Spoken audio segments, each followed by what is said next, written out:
అండి ఇంకో మీకు పునుగులు వేరేలాగా చూపిస్తా చూడండి. ఇది దోశల పిండి అండి. దోశల పిండిలో ఆలుగడ్డలు కొంచెం ఉడకబెట్టుకొని మిక్సీ పట్టుకోవాలి. ఇట్లా పట్టుకొని రెండు కలుపుకోవాలి.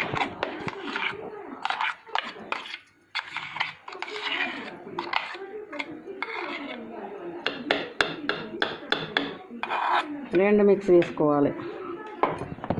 తర్వాత కొంచెం కొంచెం ఇలా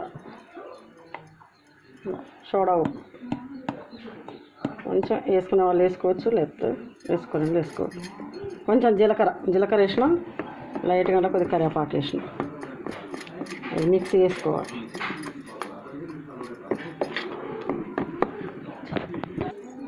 కొంచెం కరివేపాకు, కొద్దిగంత కొంచెం కార స్పూన్,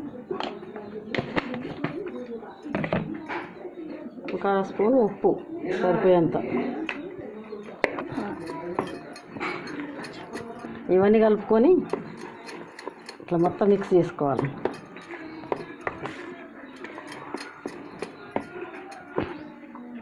కళాయి పెట్టుకొని నూనె పోసుకోవాలండి. నూనె వేడయ్యాక వేసుకుందాం. నూనె లీటర్ అయిందండి. స్పూన్తో చేతితో కూడా వేసుకోవచ్చు అండి, స్పూన్తో కూడా వేసుకోవచ్చు.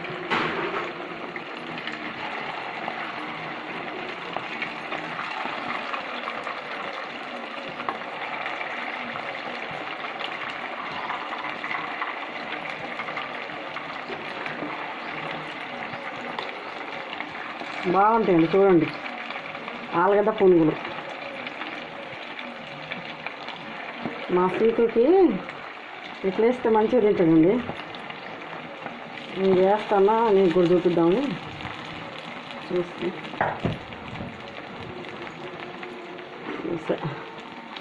ఇక చూడండి. పక్కన మా ఆయనకి జావన్నం ఉడుకుతుందండి. జావన్నం తింటాడు ఆయన. చూడండి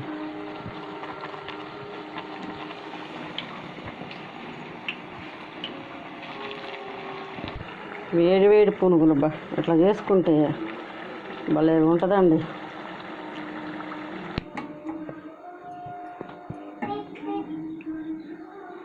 ఇదండి మంచి పునుగులు అయిపోయినాయి చూడండి. ఇది ఆలుగడ్డ పునుగులు అండి. పిల్లలు పెడితే మంచిగా తింటారు చూడండి. మా సీత చాలా ఇష్టం. చేయండి, ట్రై చేయండి, చూడండి, ఆస్వాదించండి, ఆనందించండి. మాకు ఒక లైక్ ఇవ్వండి. గుడ్ బై అండి.